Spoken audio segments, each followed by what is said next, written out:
Perkenalkan, kami Teater Ngirit. Malam ini kami sedang mencoba untuk memainkan dan juga mempresentasikan hasil tafsiran kami dari naskah lakon dalam bayangan Tuhan karya Arifin Sinu. Sebenarnya masih terjadi beberapa kesibukan yang belum usai dalam pertunjukan malam hari ini. Kesibukan-kesibukan ini terjadi karena tidak siapnya kami secara yakin dalam mempresentasikan apa yang ingin kami presentasikan kepada teman-teman semua. Kami tidak yakin apa yang kami lakukan pada malam hari ini, pada malam-malam sebelumnya adalah hal yang benar untuk kami lakukan dan kerjakan. Iya, mungkin dari beberapa di antara teman-teman semua sudah ada yang tahu mengenai naskah ini. Naskah yang menurut kami mencoba untuk mempertanyakan, mendiskusikan, mempersoalkan, dan membicarakan tentang kebenaran. Lebih jauh lagi, pengarang sandiwara ini berharap kebenaran akan berkenan hadir di dalam pertemuan ini nanti, setidak-tidaknya semangatnya. Minimal dengan mengajukan pertanyaan, seperti misalnya, apakah kebenaran memang selalu selaras dengan kebenaran? Apakah kebenaran hanya selalu berada di salah satu kumpulan? Apakah kebenaran dapat berpaling ke sisi seberang? Dan apakah kebenaran akan keberatan saat kita pertanyakan? Tidak ada yang tahu pasti tentang pertanyaan itu semua. Maka dari itu, mungkin akan kami coba mulai kembali untuk mempertanyakan semua pertanyaan itu. Walaupun dengan banyak keraguan, walaupun dengan banyak kepesimisan, dan banyak hal-hal negatif lainnya, tetapi kami percaya bahwa semuanya selalu dalam bayangan Tuhan.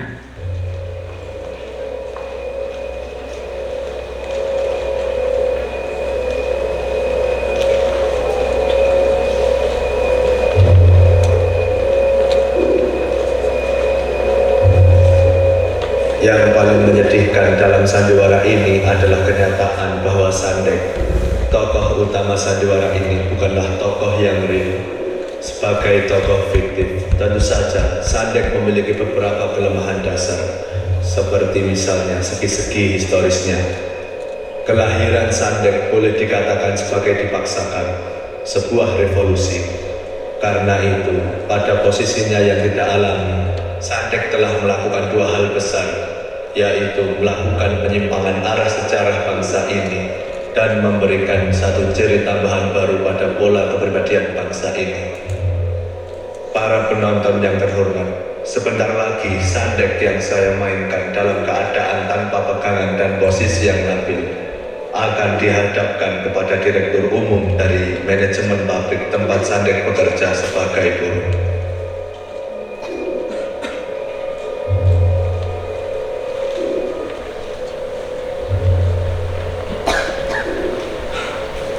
Tidak sulit membedakan antara beliau dengan saya, bukan? Terus terang, sebenarnya tidak perlu tokoh ini memperkenalkan diri, karena saya yakin semua orang pasti mampu mengenali beliau sebagai seorang direktur. Paling tidak, orang mampu menaksir harga dari mulai sepatu, pakaian, bahkan hingga peralatan lainnya yang beliau gunakan. Satu langkah tokoh ini lebih berharga dari beasiswa untuk dua orang di negeri ini. Seorang tukang sol sepatu yang langkahnya jauh lebih banyak dibandingkan tokoh ini, tak mampu menghitung biaya yang dihabiskan tokoh ini dalam satu hari satu malam. Begitu mahal biaya tokoh ini, sehingga secara kasar dapat didakwa bahwa ia telah mengambil jatah makan bayi-bayi di seluruh lorong kota di negeri ini pada satu generasi.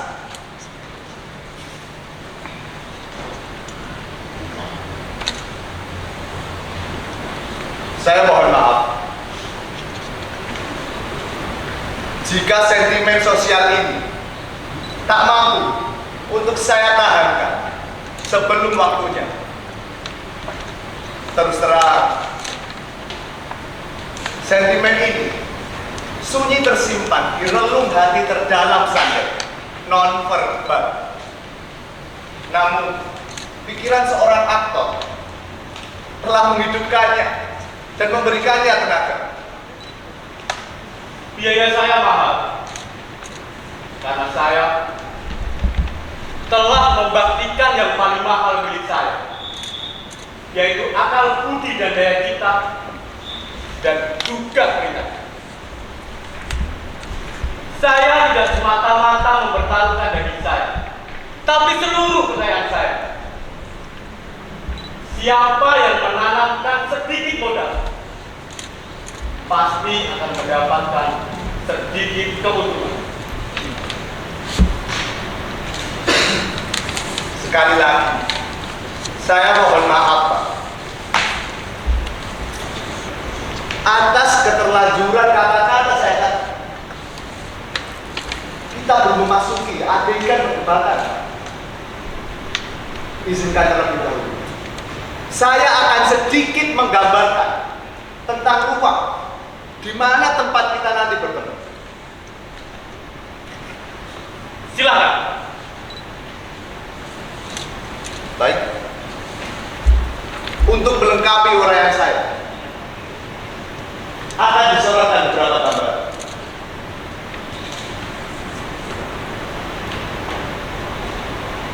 Jadi hadirin, ruang di mana akan dihadapkan seorang tokoh Sandek adalah ruang di mana tempat direktur umum bekerja. Ya, sebuah pabrik besar yang ada di negeri ini. Harga satu bangunan ini lebih mahal dibandingkan 10 rumah murah yang ada di negeri ini. Saya berkata,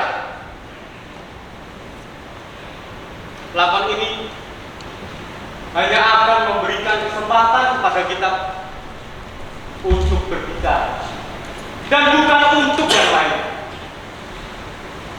Kita akan adu kata-kata, adu logika. Tidak adil, bukan? Kalau kamu mempengaruhi sentimen penonton terlebih dahulu, sebelum mereka semua mengetahui duduk persoalan. Saya tidak mengerti, Pak. Apa yang salah dengan uraian saya tadi? Apakah bohong?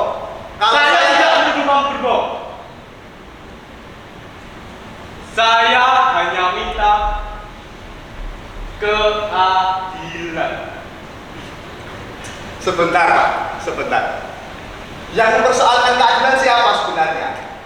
Saya atau Bapak? Persoalan keadilan bukan semata-mata persoalan rakyat jelata, tapi itu persoalan. Sekali lagi saya tegaskan bahwa adegan pertama dalam sandiwara ini belum dimulai. Karenanya tanggalkan dulu pakai rombeng rakyatan dulu. Saya dulu, Bapak. Kalau itu mau Bapak, baik. Sekarang silakan Bapak saja yang memulai adegan ini. Bagus. Sekarang silakan duduk.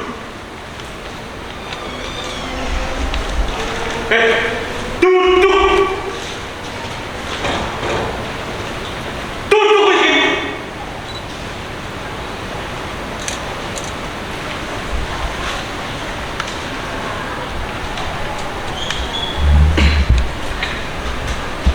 Bagus. Berkumpulah dengan orang-orang yang sama seperti itu.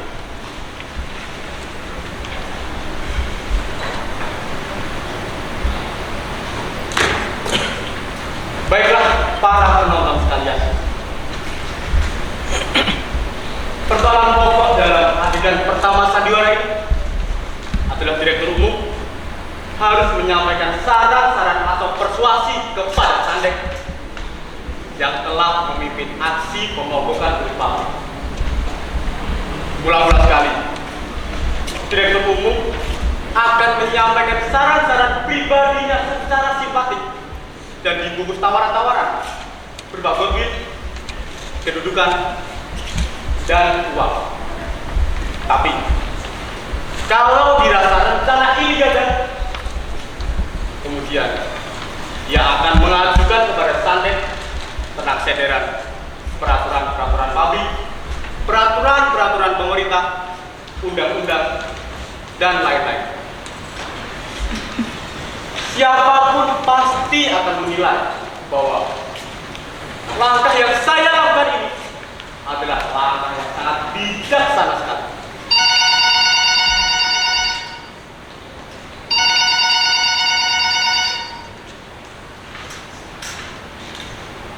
Untuk sementara, putuskan semua kontak dengan saya. Putus.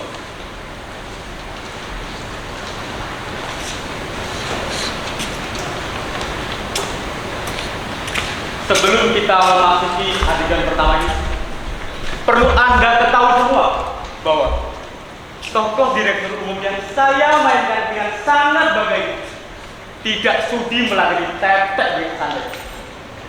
Buat orang tua, cukup tingkat mager saja.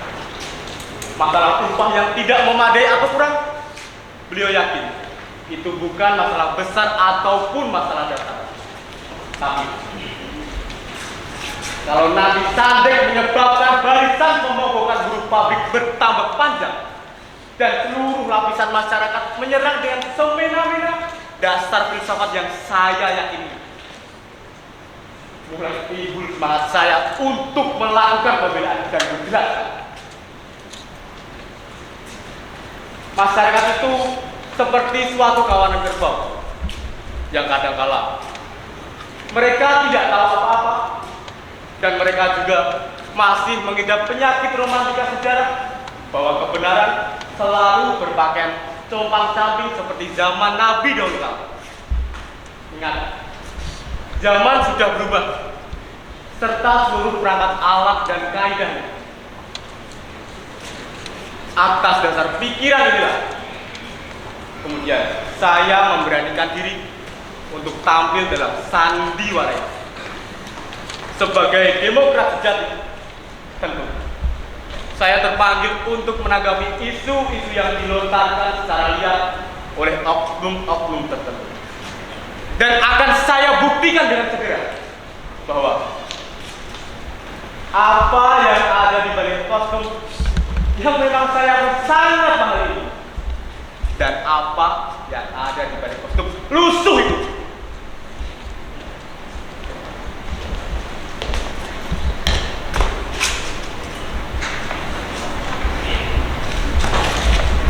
penampilan saya adalah untuk mewakili filsafat yang sangat memuliakan manusia. Adalah berlebihan kalau saya menyebutkan bahwa manusia keajaiban itu sendiri dan sumber energi yang tidak berbeda.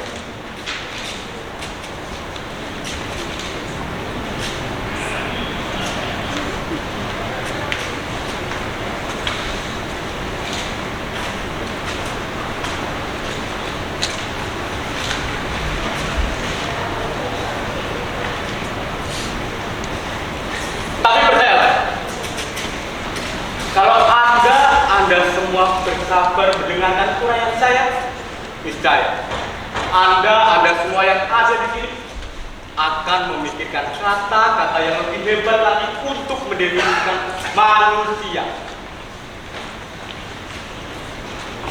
Filsafat saya juga banyak mendapatkan dari alam. Karena itu, saya sangat percaya dengan ilmu organisasi. Semua yang ada di dalam alam semesta ini pasti memiliki fungsinya masing-masing. Lihat, adalah salah juga kalau orang-orang menyebutkan bahwa sikap-sikap pelayan tadi lebih rendah dan menganggap saya lebih tinggi derajatnya hanya karena saya memberikan sebuah tip. Pikiran itu sangat kuno, feodalisme. Padahal yang terjadi barusan hanyalah sebuah hubungan bisnis. Yang terjadi barusan bukanlah hubungan hormat menghormati, melainkan hubungan transaksi biasa. Itu saja. Tapi saya juga tidak menganjurkan bahwa manusia harus terbebas dari kehidupan emosional. Tapi saya berani mengatakan bahwa zaman yang penuh emosi-emosian ini sudah berlalu. Dalam suasana zaman inilah saya harap pertukaran pikiran antara saya dengan Sandek atau dengan siapapun bisa berjalan dengan baik. Saya tidak memiliki senjata kecuali pikiran dan kata-kata. Saya harap saudara Sandek juga demikian. Bukan begitu, saudara Sandek? Iya, Pak. Maaf. Saya tidak mengerti, Pak. Dengan apa yang Bapak katakan. Saudara jujur sekali. Itulah yang mendorong saya untuk mengadakan pertemuan kali ini. Saya juga masih belum paham, Pak. Dengan apa yang Bapak maksudkan. Maafkan saya, Pak. Kalau kata-kata belum mampu cukup untuk berkata, bagaimana kalau kita makan? Sekali lagi, saya harus mohon maaf, Pak. Karena memang saya masih belum mengerti dengan apa yang Bapak katakan barusan. Saat ini sudah lewat tengah hari. Saudara lapar? Kalimat yang terakhir, saya paham, Pak. Iya, saya lapar. Sejak tadi, Pak, sangat lapar. Bagus. Kalau begitu, sudah waktunya kita makan. Ayo, mari. Perubahan iklim adalah ancaman besar bagi kemakmuran dan pembangunan global. Solidaritas, kemitraan, kerjasama, kolaborasi global merupakan kunci. Dengan potensi alam yang begitu besar, Indonesia terus berkontribusi dalam penanganan perubahan iklim. Laju deforestasi turun signifikan terendah dalam 20 tahun terakhir. Kebakaran hutan juga turun 82% di tahun 2020. Indonesia juga telah memulai rehabilitasi hutan mangrove seluas 600.000 hektar sampai di 2024 terluas di dunia. Indonesia juga telah merehabilitasi 3 juta lahan kritis antara tahun 2010 sampai 2019. Sektor yang semula menyumbang 60% emisi Indonesia akan mencapai carbon netting selambatnya tahun 2030.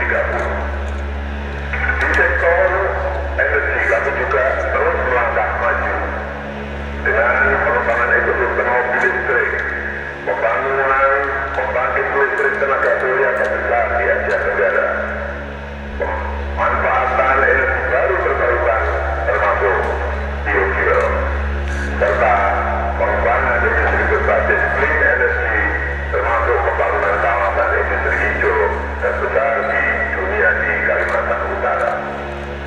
Tetapi hal itu tidak cukup.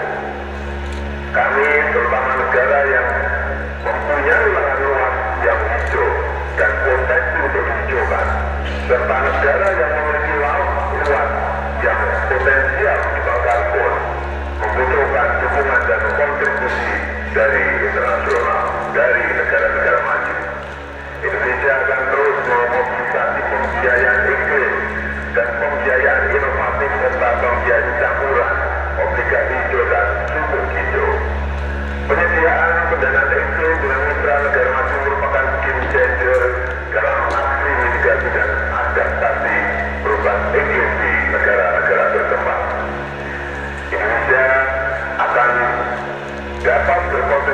cukup cepat bagi net zero emission dunia. Pertanyaannya, seberapa besar kontribusi negara maju untuk kami? Transfer teknologi apa yang bisa diberikan? Ini butuh aksi untuk implementasi secepatnya. Selain itu, carbon market dan carbon price harus menjadi bagian dari upaya penanganan isu perubahan iklim. Ekosistem ekonomi karbon yang transparan, berintegritas, inklusif dan adil harus diciptakan.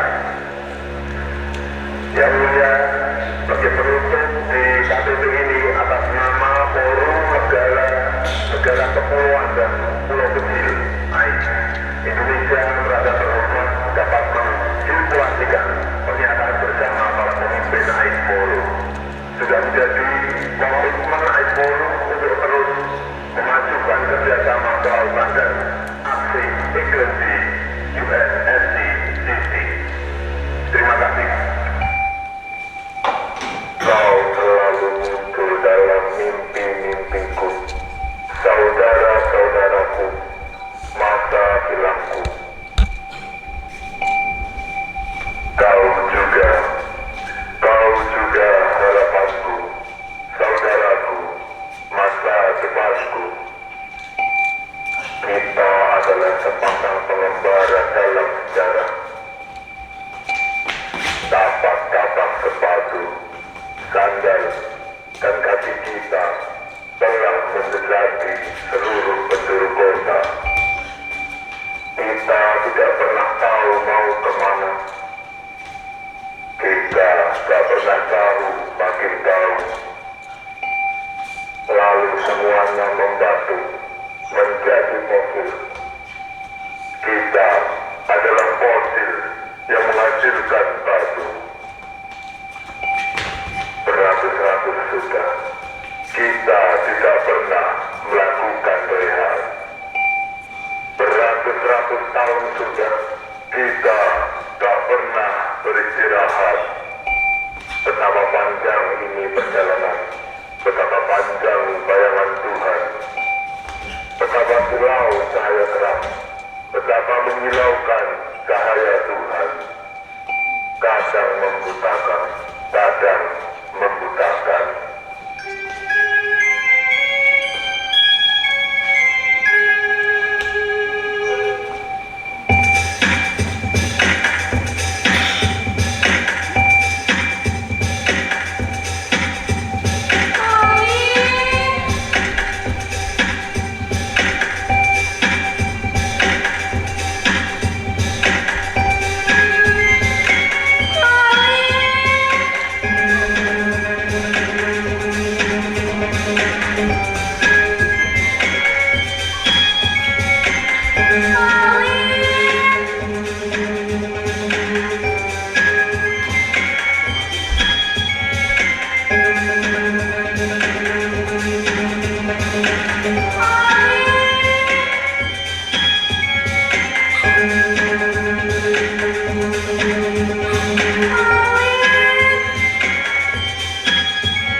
3, 2, 1, action.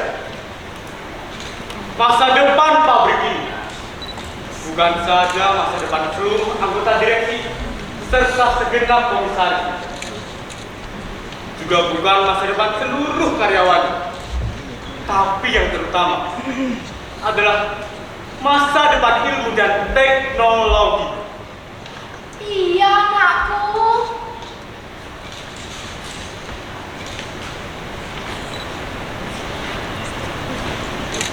Keagungan manusia, terpujilah manusia, putra putri dewa yang sejati. Tuhan sendiri mengakui keberadaan manusia yang luar biasa ini. Para malaikat yang adalah helai-helai cahaya juga berseru. Hari ini adalah hari kemenangan manusia. Berhentilah sebentar dan lihatlah kemari. Ini ibumu.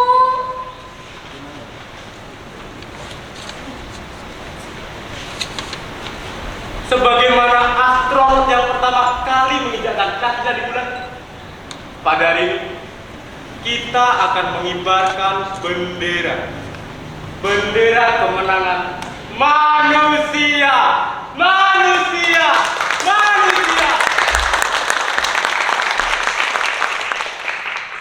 Maka atas segala puja-puji kepada manusia, saya resmikan pabrik pertama ini dalam bentuk tablet.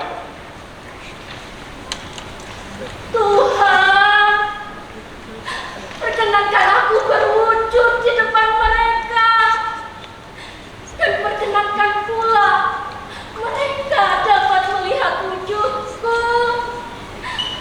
Amin.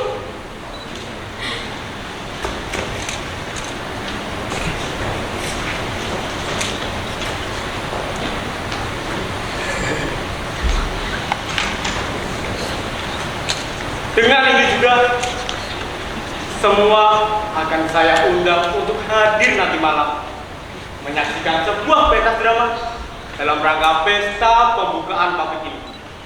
Sebuah laman impor yang sangat istimewa, yaitu Prometheus.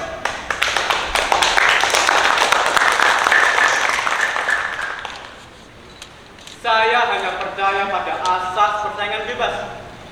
Karena hanya dengan iklim semacam inilah daya kreatif manusia yang tak terbatas ini dapat tumbuh secara sehat.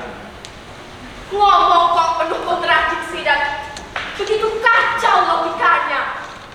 Tadi kamu baru saja berkoar bahwa manusia itu luar biasa, di atas segala-galanya, penguasa dunia. Begitu kan maksud kamu? Tiba-tiba kamu bicara soal persaingan bebas. Kamu turunkan manusia pada derajat hewan. Itu artinya tidak istimewa lagi.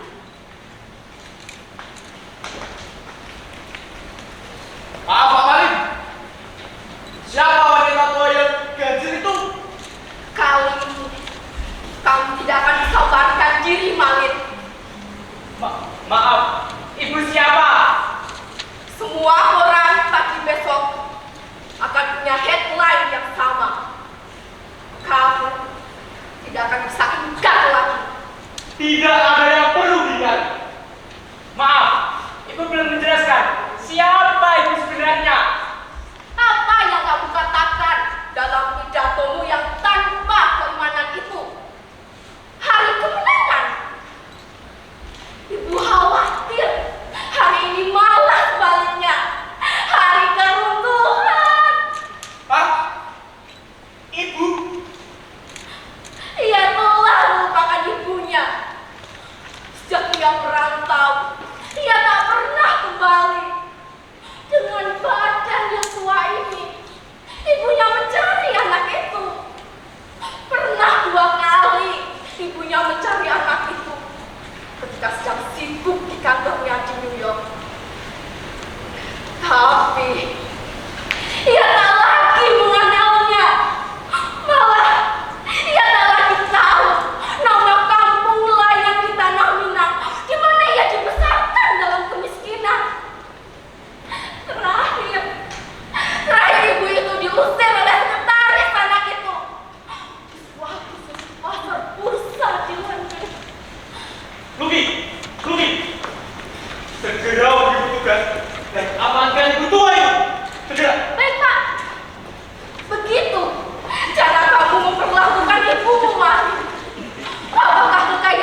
sekian kali saya minta supaya Anda berhenti menyebarkan dongeng kuno itu.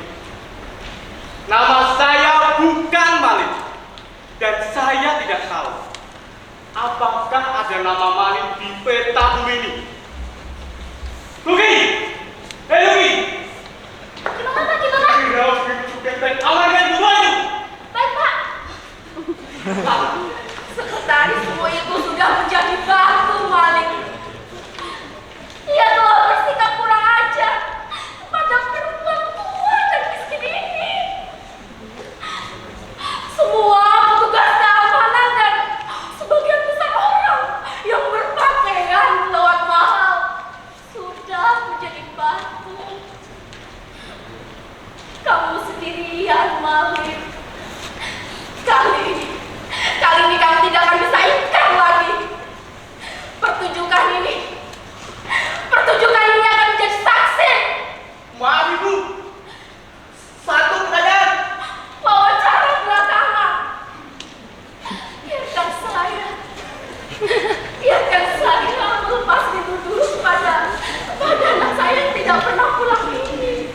Biarkan saya yang memberikan keterangan. Saya tidak mengenal perempuan tua itu. Kalimat yang itu juga. Jangan dorong ibumu mempersiapkan kutukan seperti dalam dongeng, anakku. Jadi, Tuhan itu bukan anaknya. Siapa yang mengatakan bahwa dia ibu saya dan saya anaknya? Bagaimana mungkin saya tidak mengenal ibu saya sendiri? Tapi Tuhan, ibu itu yang betul. Sekali lagi saya tegaskan. Saya tidak mengenal perempuan tua itu. Jelas dia bukan ibu saya. Persis seperti dalam dongeng, anakku. Pada akhirnya mulutmu itu akan menjadi lubang kuburanmu sendiri. Ibu saya adalah pikiran saya sendiri. Untuk mulai menyiapkan tuannya, anakku. Jangan biarkan dirimu menyesal di belakang. Batu menangis. Sudah terlalu banyak di pantai-pantai. Dan ombak yang pulang pergi tidak berubah apa-apa. Kalau begitu, siapa ibu Tuhan? Selama ini dalam masa silam Tuhan. Setelah ia ingkari ibunya sendiri, satu tahap lagi ia akan kehilangan dirinya sendiri. Saya menetas dari tabu. Ibu saya adalah laboratorium. Saya adalah hasil dari pergumulan pikiran yang sangat murni. Saya adalah manusia pertama. Terkotak!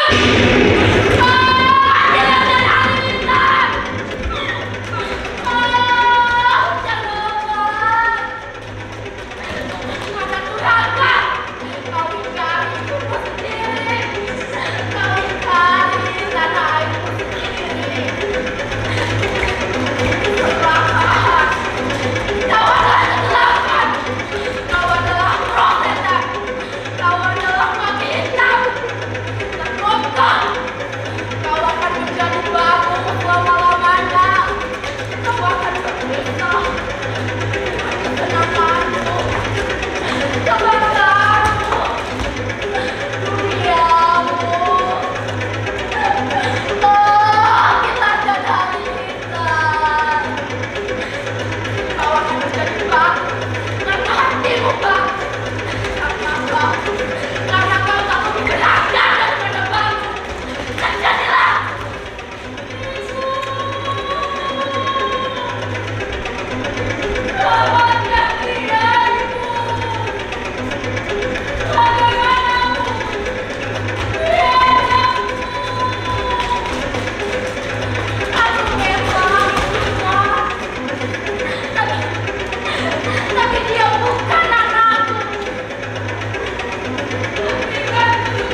dengan lewatnya abad yang penuh gemuruh ini, resmilah kita memasuki era dongeng-dongeng yang lebih menakjubkan. Tidak mungkin. Tidak mungkin. Tidak ada yang tidak mungkin. Tidak lama lagi, perdagangan antar galaksi akan memulai sejarah. Sementara kita tidak lagi memerlukan gerak, karena semua jarak akan lenyap. Ini benar-benar suatu penyimpangan kisah yang tidak tanggung-tanggung. Malik tidak menjadi batu. Dongeng dan hikayat lama dengan ini kita tutup. Teluh, tua, dan kesakitan serapah kita ganti dengan keajaiban yang Betapa sepinya rumah jompo itu.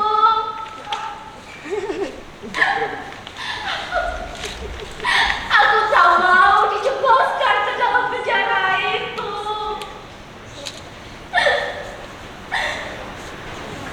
Aku tetap berharap. Aku tetap berharap dapat merasakan duka kehangatan anak-anakku. yang kemarin tidak saja akan menjelma sejarah, tapi dongeng-dongeng sebelum tidur semuanya akan menjadi penghuni museum. Anakku.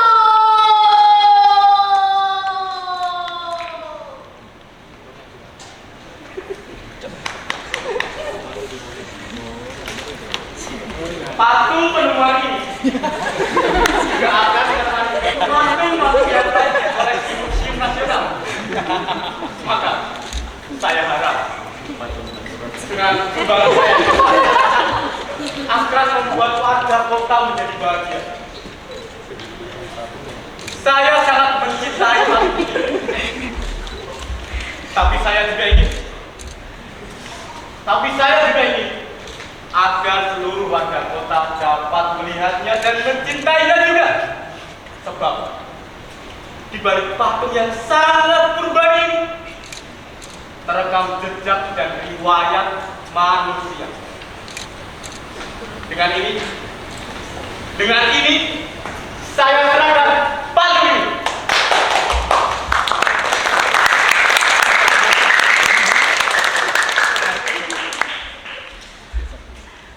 Maaf, penonton. Saya kira sudah sampai.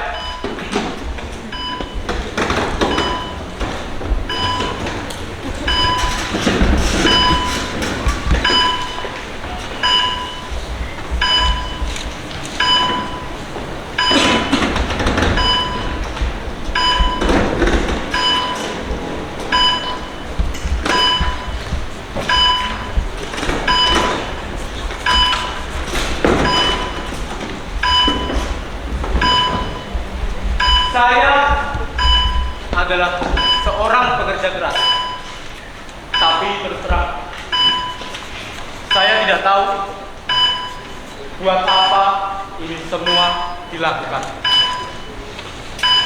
Samar-samar saya masih bisa mengingat ketika saya masih kecil dan berjalan menuju ke sekolah. Tapi tidak bisa saya ingat lagi ketika saya masih menjadi bayi.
Lalu kenapa mayat ini masih diberi jatah di sini?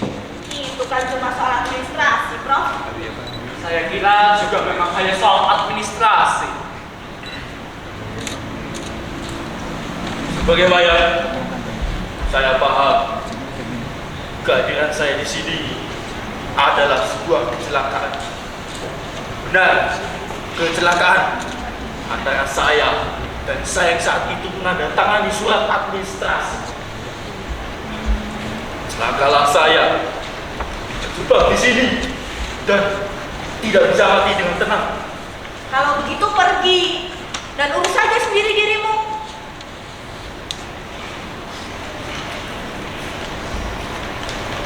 Apa boleh buat? Inilah nasib mayat daripada aku diseret. Lebih baik aku menyeret diri. Selamat jalan atas nama seluruh staf dan karyawan rumah sakit ini. Saya mohon maaf kalau ada layanan yang kurang memadai. Ya, aku maafkan. Soal administrasi kan?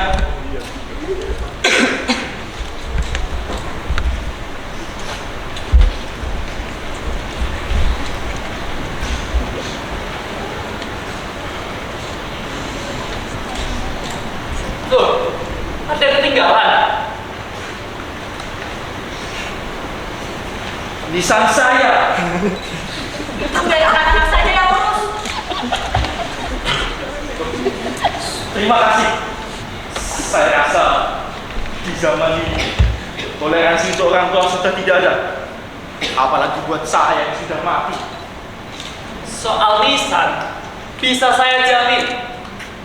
Hanya saja saya tidak bisa menjanjikan kayu jati. Paling-paling kayu meranting. Atau kayu Mobile Legends lah. Peti-peti di gudang kan banyak, Prof. Nah, itu jaminan nyata. Terima kasih. Tapi bagaimana saat hubungan saya, Prof? Dengan menyesal harus saya katakan bahwa saya hanya mengurus pasien sakit yang masih hidup.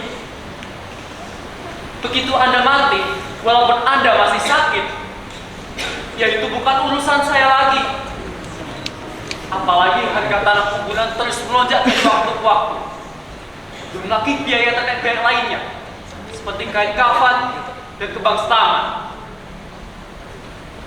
Jadi apa maksudnya? Ya Allah sendiri goblok. Kuburlah dirimu sendiri. Tuhan berfirman bahwa kau tidak boleh menyusahkan orang lain. Lu tentang apa ini? Sia-siakan. Mati disia-siakan. Saya ini manusia, bukan binatang. Hidupku susah, mati kau bikin susah. Saya harus menghentikan semua kosong ini. Kamu jangan diam saja. Bantu saya.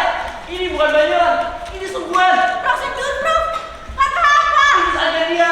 Kata apa? Jangan pakai cara itu. Obat mahal. Pukul saja.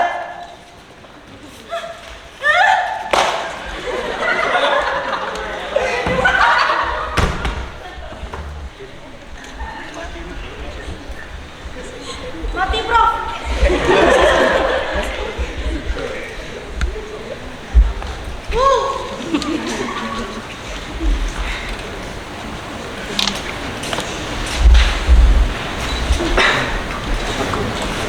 Ya.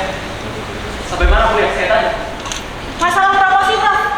Ya, masalah promosi. Kita tidak bisa bersaing dengan rumah sakit di Jepang, Taiwan, Singapura, atau bahkan Amerika. Kecuali dengan meningkatkan promosi kita sedemikian rupa, sehingga terapi macam apapun akan meyakinkan masyarakat. Dengan cara ini pula, kita bisa ikut membantu meningkatkan tabungan devisa kita. Maaf dok, saya mau langsung saja. Ya, langsung saja keranjang. Bukan begitu dok.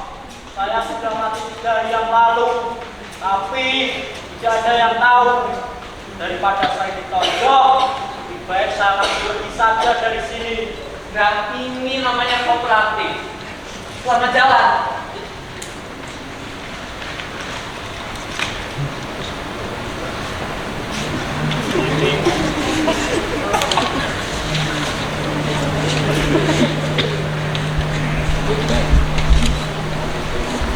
Selamat tinggal kawan-kawan. Teruskanlah perjuangan.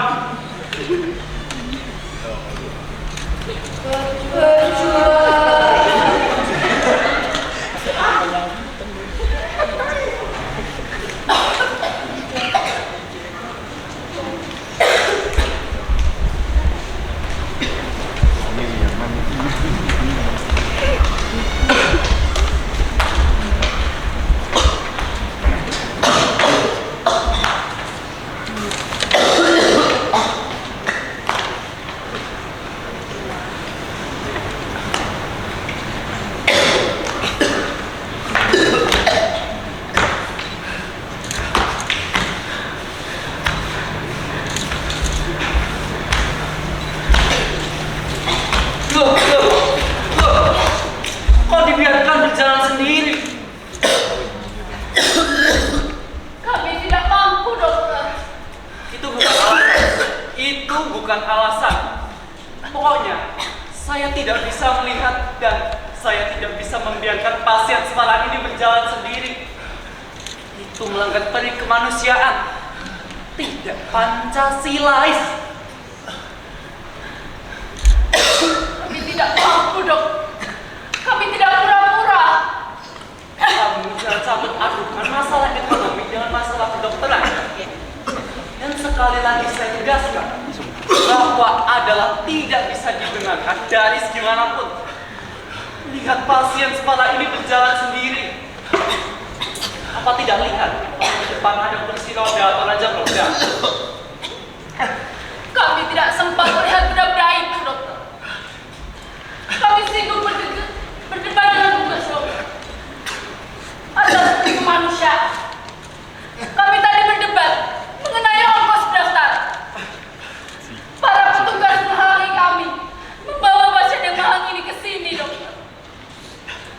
Mereka hanya menginginkan kami kalau kami mampu membayar uang sebesar 10 hari pertama. Lalu, kok bisa sampai ke sini? Kami diam-diam di sini saat para petugas ini Dan berjalan kaki. dok. Sekali lagi saya tegaskan bahwa ini sama sekali tidak bisa dibenarkan. Sama sekali.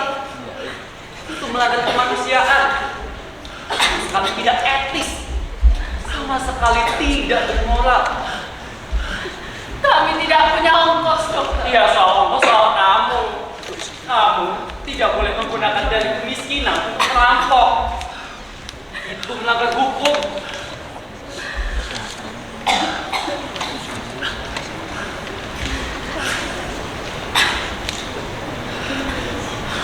Sakit apa dia?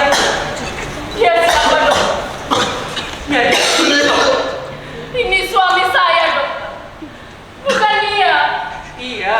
Sakit apa? Lumpuh. Aduh, betul-betul kelewatan.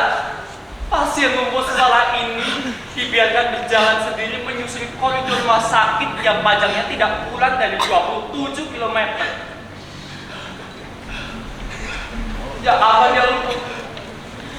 Kalau mau tahu secara tepat, kita harus membuka buku-buku sejarah, dokter.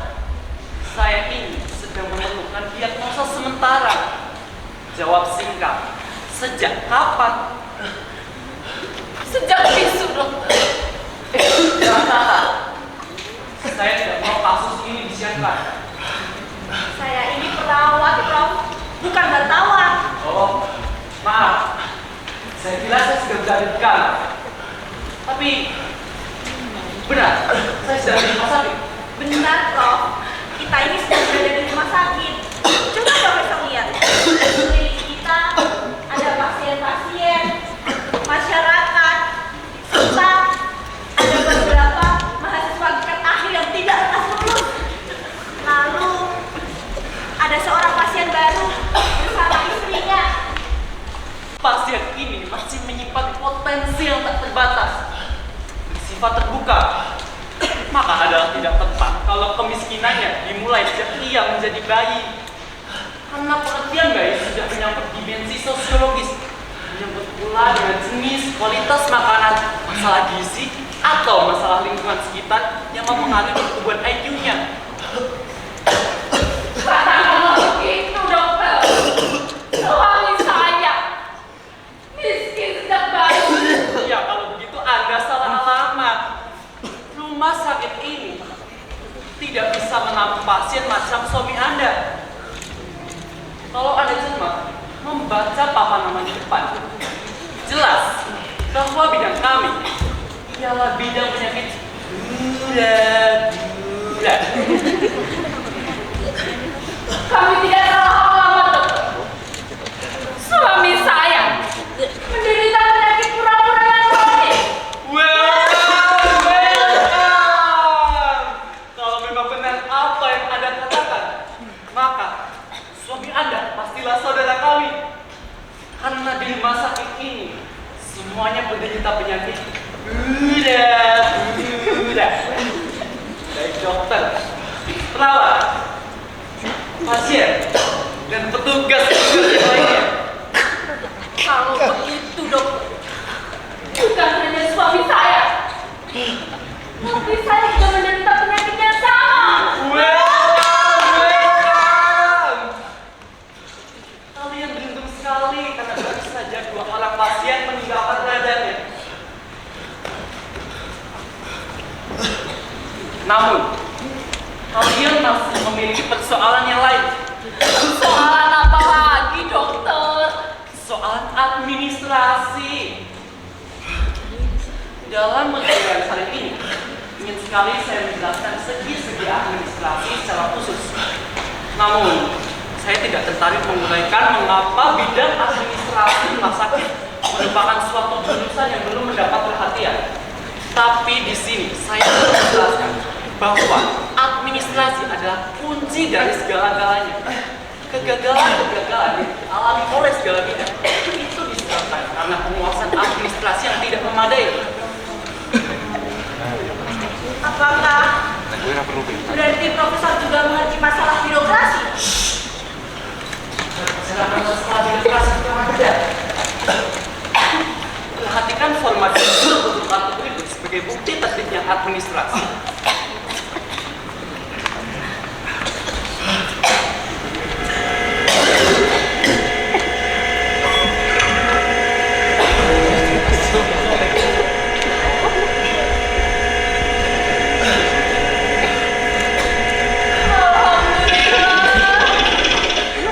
Akhirnya kita berkesempatan dirawat di sini saja.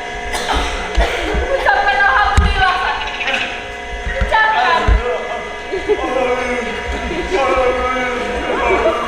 Sudah. Tenang. Kita yang malah kehabisan tenaga kita. Kita yang dalam kehilangan suara kita. Kita benar-benar orang gembira. Karena merasa putus asa, kami berjalan meraih dan kesakitan di sini. Tapi memang kita tidak mau mati. Sepucat apapun yang namanya harapan, atau betapapun utopisnya harapan, namun kita tidak bisa lepas daripadanya. Ini adalah pengakuan paling jujur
Siapa kamu?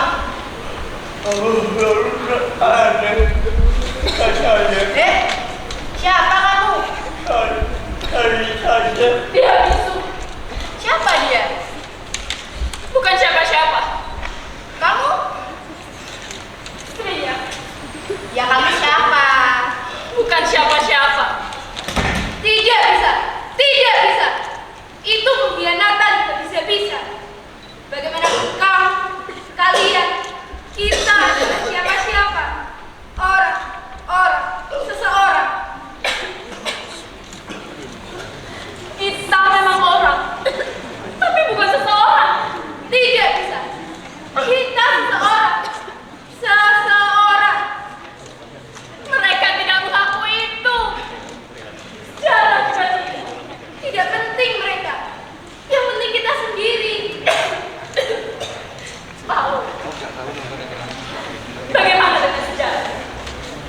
Jangan biarkan orang lain menulis sejarah kita. Kita sendiri yang harus menulis sejarah kita. Secara teknis saja itu tidak mungkin. Apalagi secara ilmiah. Tidak bisa. Tidak bisa. Biarkan aku terlebih dahulu. Jangan mendoktrin seperti itu. Apakah mungkin sejarah dapat menampung sekian banyak tokoh? Dalam sejarah manapun, dulu ataupun sekarang, kita pun hanya dapat membaca beberapa nama. Tidak bisa. Tidak bisa. Kok bilang tidak bisa terus sih? Tidak tahu, tidak peduli. Pokoknya, tidak bisa.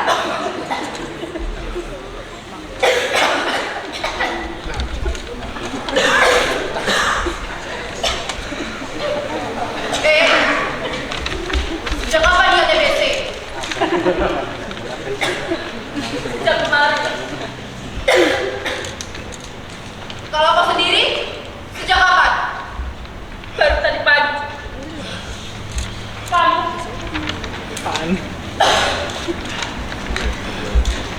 Saya sejak 5 tahun yang lalu. Saya menjadi pasien di sini sejak 50 tahun yang lalu. Saya sejak bayi.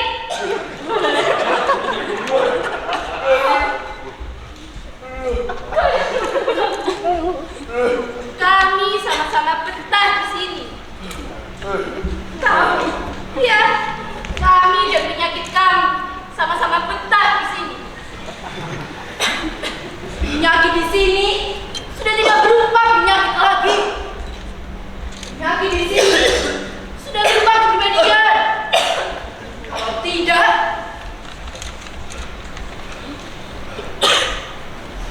dapat disebut agama.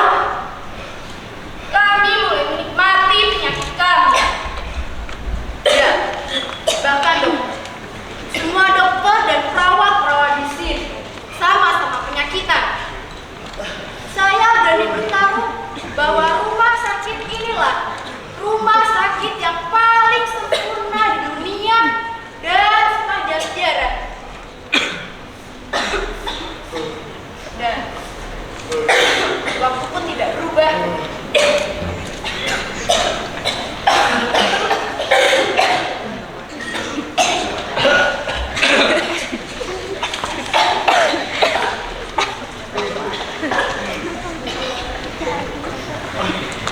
Jangan sampai.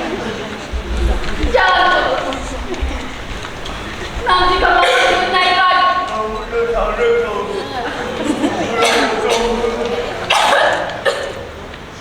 Jangan sampai. Oh, jangan. Demi cinta kita sampai.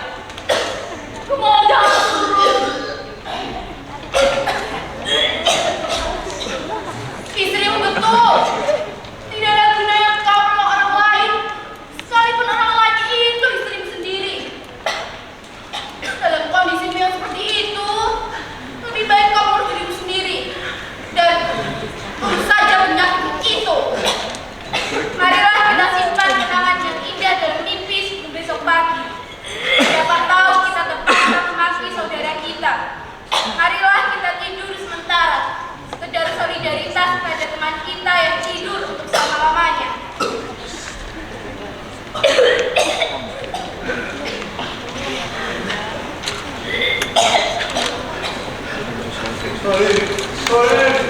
Jangan sampai. Mau jatuh. Simbanglah tenaga dirimu sendiri, Sandek. Tolonglah dirimu sendiri.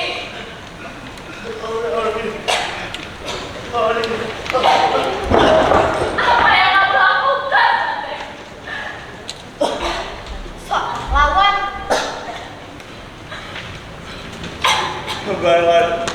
Sembarangan kamu ya.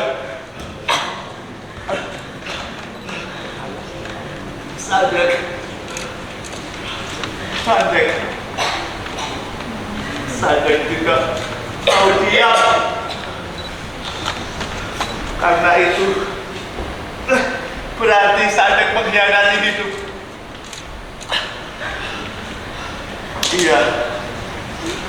Ia boleh lumpuh atau dilumpuhkan, tapi Sandek tidak mau lumpuh. Di balik batu dan rumput dan diam tersimpan sunyi gerakan yang bernama hidup. Berbagai serangga bermiliaran sel, berbagai hidup. Terima kasih, Sandek. Kamu bisa bicara. Kamu tidak bisu. Pasti karena cinta. Tidak Oni. Kamu salah lihat atau salah tangkap. Tidak, saya berani berbicara. Kamu hanya sedang membayangkan Sandek berbicara. Saya tidak membayangkan. Saya menyaksikan kamu bicara.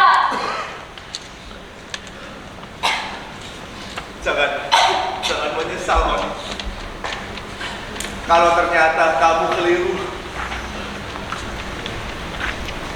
lihatlah Sandekmu ini, Oni. Ia masih belum bisa bicara. Sandek masih bisu. Bahkan saya tidak tahu pada babak keberapa saya akan dapat kembali berbicara, Oni. Lihatlah, Oni. Saya masih bisu.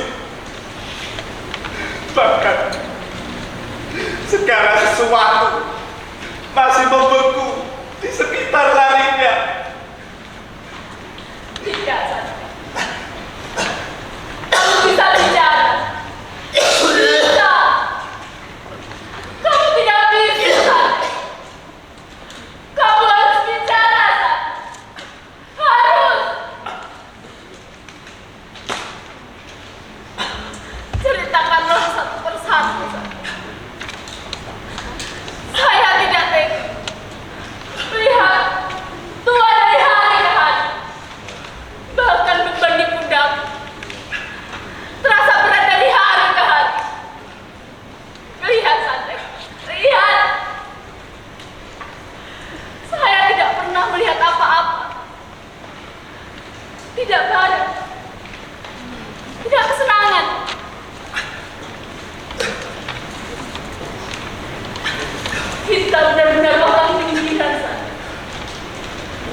teman-teman. Apalagi yang lain, yang miliaran jumlahnya. Abad-abad hanya berurusan dengan beberapa orang saja. Tapi tidak dengan seorang. Kita ini selokan. Yang selalu dibersihkan.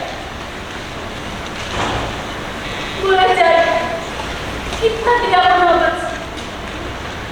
Karena kita memang kotoran.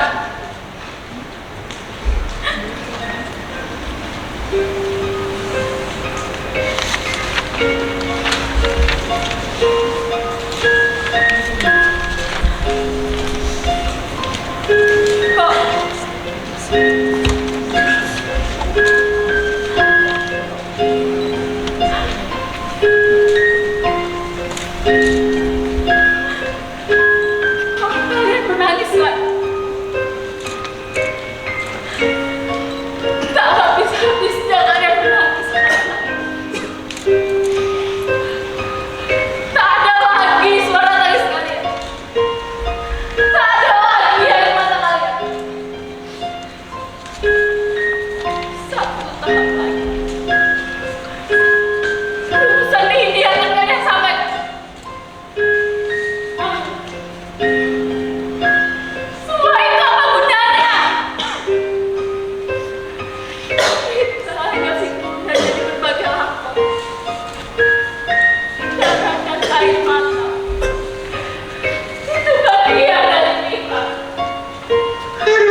berakibat mengalami kejutan yang tak pernah Sandek duga.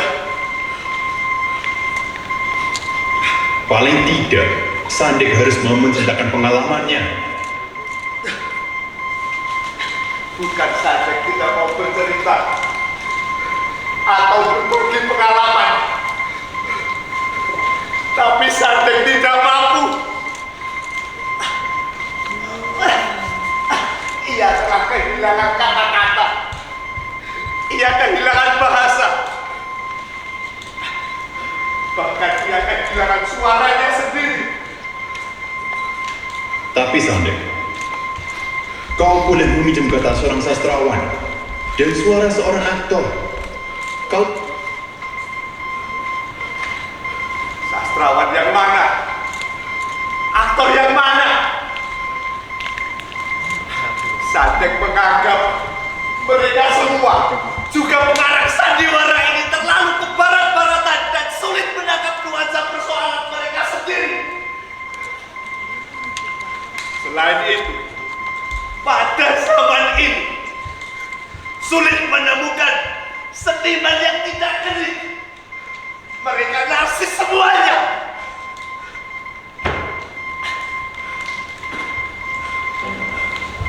atau langsung saja minta bantuan pers. Pers yang mana? Pers milik siapa? Saat ini pers sedang kesibukan oleh persoalan mereka sendiri. Paling tidak, pers sedang kepusingan akibat masalah pelik manajemennya karena personilnya terlewat banyak. Seniman, ilmuwan, pers semakin sibuk dari hari ke hari oleh persoalan mereka sendiri. Yang satu sibuk dengan persoalan estetika, yang lain sibuk dengan persoalan metode dan fungsi. Tapi langsung lagi, politikus Sandek. Apa itu? Siapa itu? Sandek tidak mengenal mereka. Oleh karenanya Sandek saksi. Apakah mereka juga mengenal Sandek? Kamu agama bagaimana?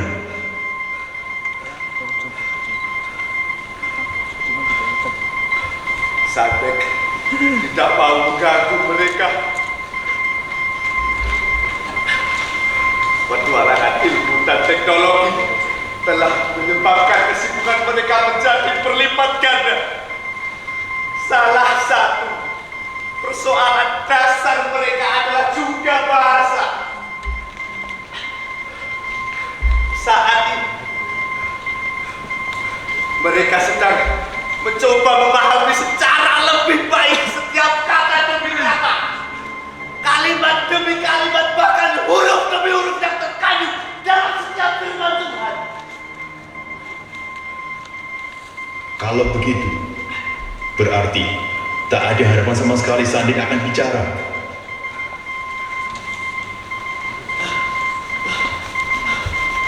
Ada.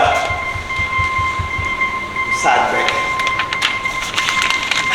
akan mencoba meminjam bahasa dan suara milik Tuhan.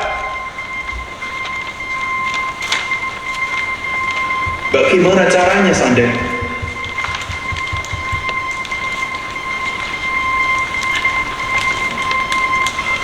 Dengan diam. Dengan diam. Selama ini kita terlalu banyak berbicara. Sekarang waktunya kita semua diam. Biarkan Tuhan yang berbicara.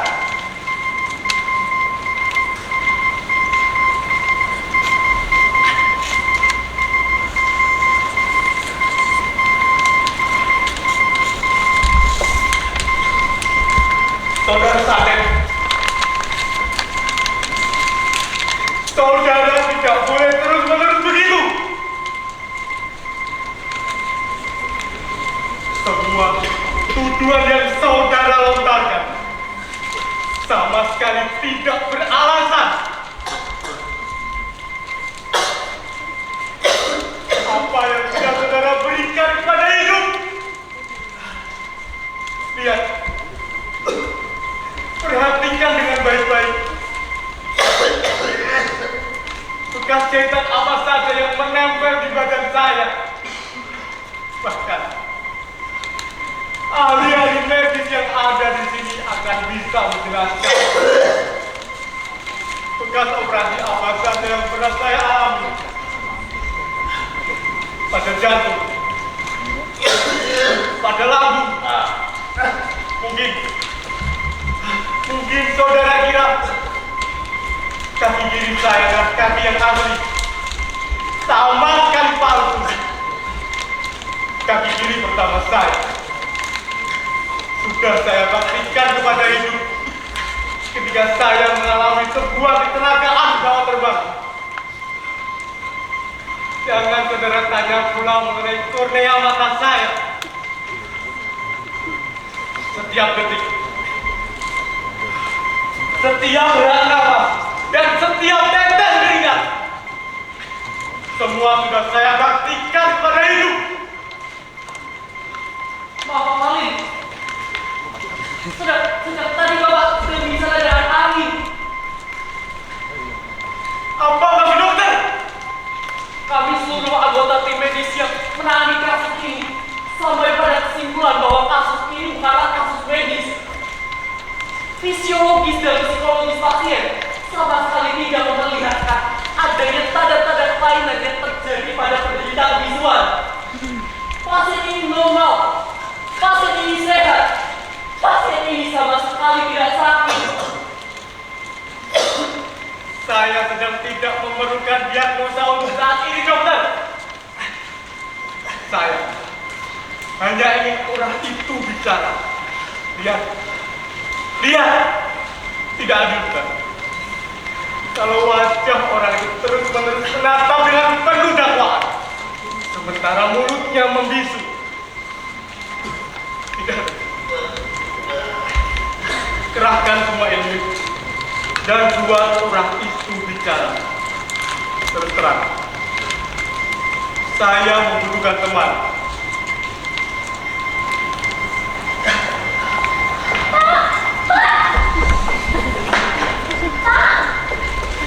Ini Pak. Tidak bisa saya sendiri untuk saat ini. Gak bisa Pak, itu berulang-ulang kali teleponnya dan gak ada suara sama sekali. Ini terus-menerus terulang. Semenjak tadi pagi, semua karyawan bisu Pak. Semua bisu. Iya Pak. Semua. Kamu jangan main-main. Ini masalah bisnis. Epidemi, wabah, epidemi, wabah, epidemi.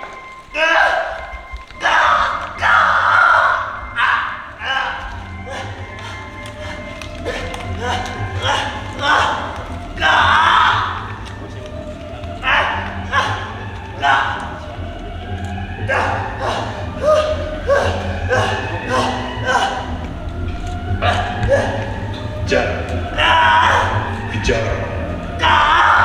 Ayo bicara.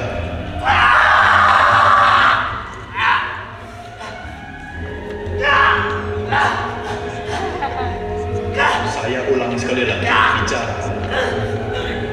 Bicaralah Sandek. Di sekitar kamu berserak berbagai kamus. Seluruh bahasa di dunia siap menampung suara kamu.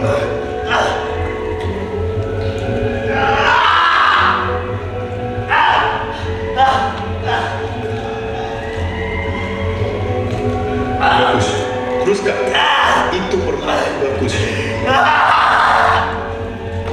Bicaralah. Bintang juga punya suara. Sekarang jawab dengan baik. Siapa kamu? Aku Sisyphus alias Malin Kundang.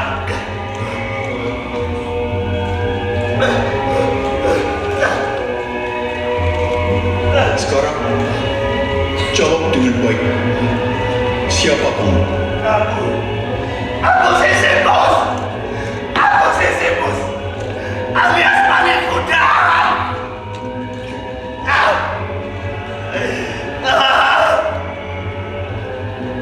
Nomor pengenal.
'Selamat malam semuanya.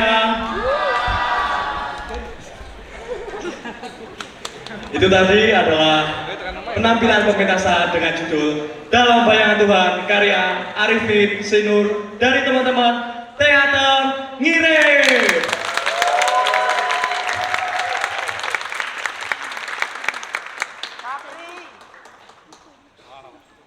Sebelumnya, perkenalkan saya Bayu dan saya Dipo sebagai Master of Ceremony pada malam hari ini.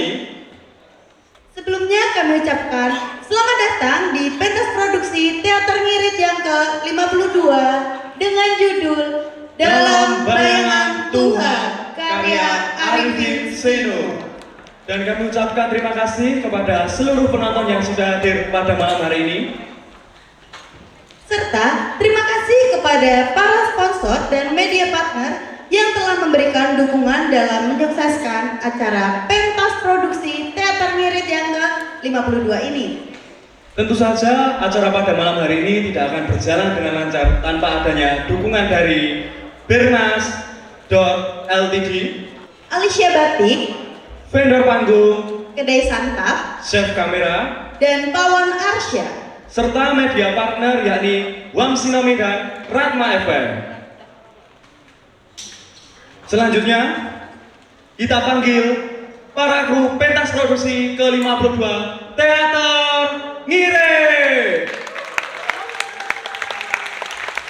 Untuk yang pertama ada kru acara produksi, dipersilahkan.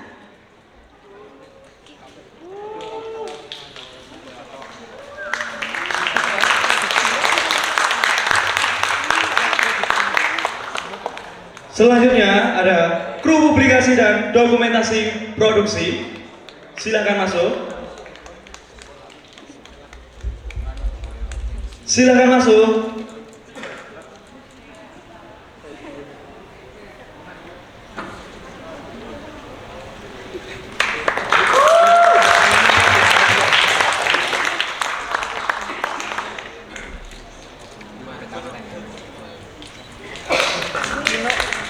Selanjutnya ada kru sponsor produksi, dipersilahkan.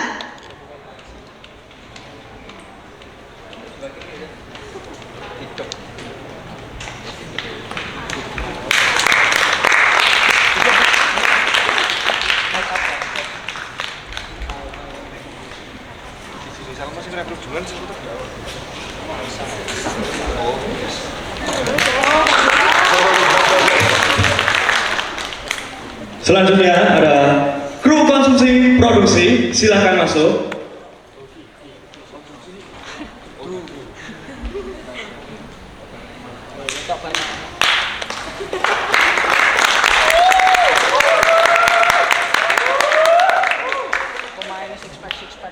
Selanjutnya ada kru perlengkapan produksi, dipersilakan masuk.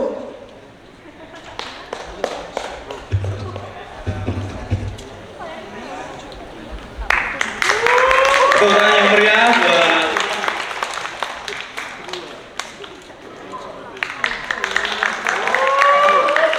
selanjutnya ada kru humas produksi.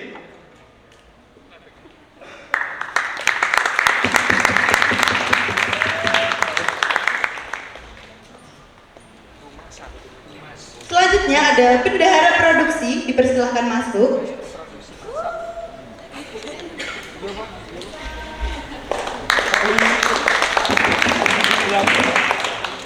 Selanjutnya ada sekretaris produksi.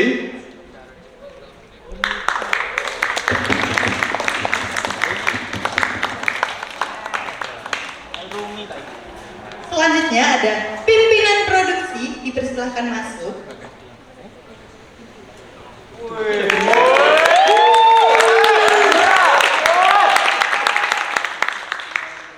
Selanjutnya ada tata rias dan busana.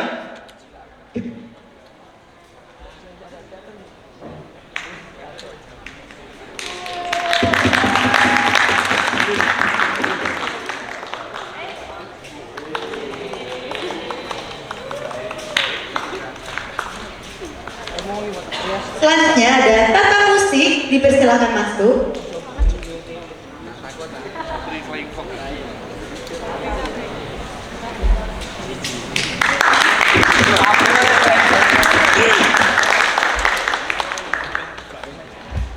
Selanjutnya ada tata panggung, silahkan masuk.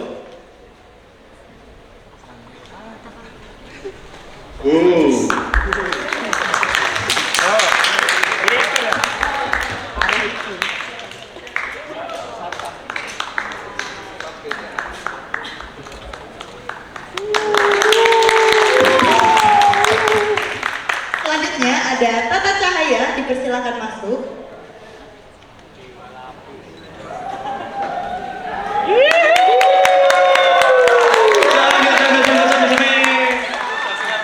Mulet kemelet. Apa yip yip? Selanjutnya ada multimedia, dipersilakan untuk masuk.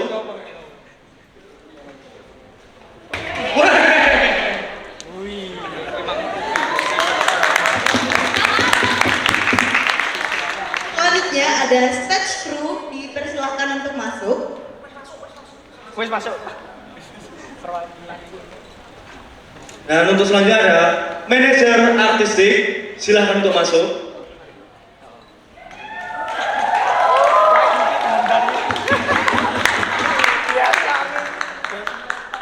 Selanjutnya ada para pemeran, dipersilakan untuk masuk. Kayaknya bisa acting ya deh. Bisa, emang nggak bisa tanda. Enak.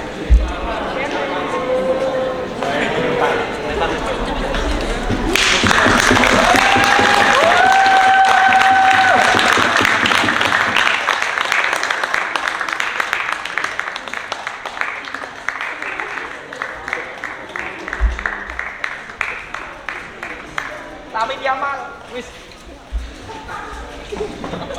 Selanjutnya ada Astrada, silahkan untuk masuk. Lah.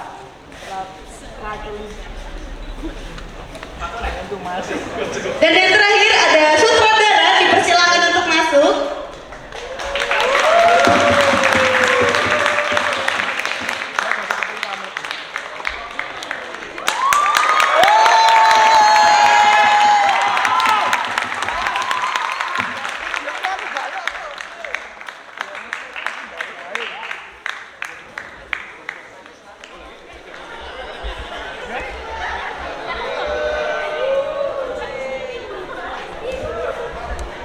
Foto sekalian.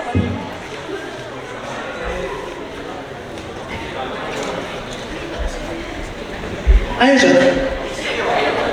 Terima kasih buat teman-teman semua sudah mau teman tuh anak orang tuamu. Konsumsi saja. Kami dari rumpun FFB terbiasa dengan hal jual beli.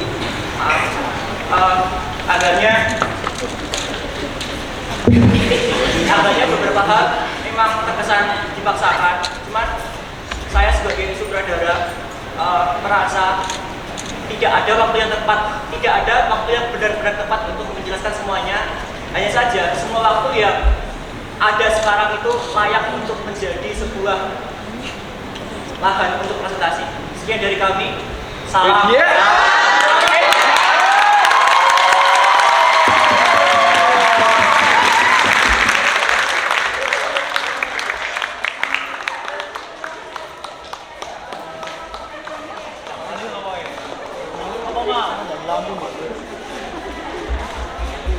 Nah, itu tadi adalah seluruh kru dari pentas produksi Teater Ngirit yang ke-52.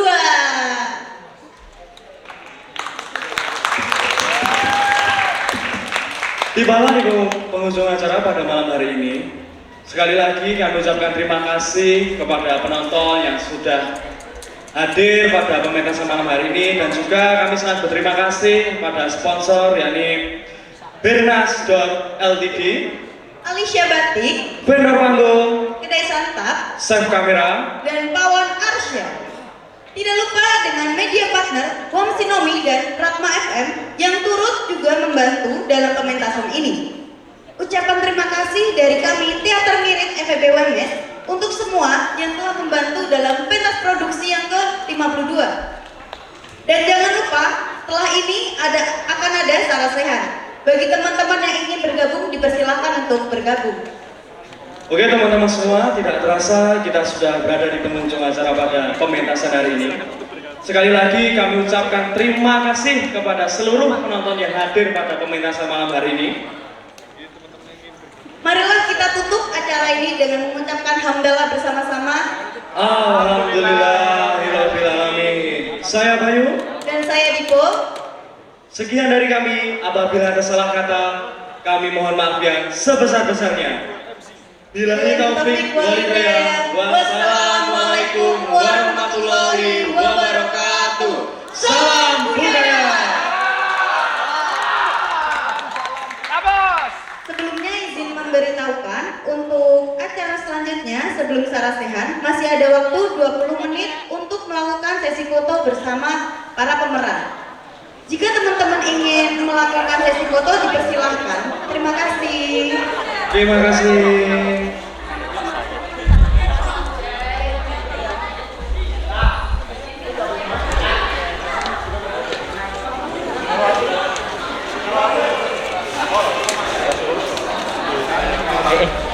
Lucu nih.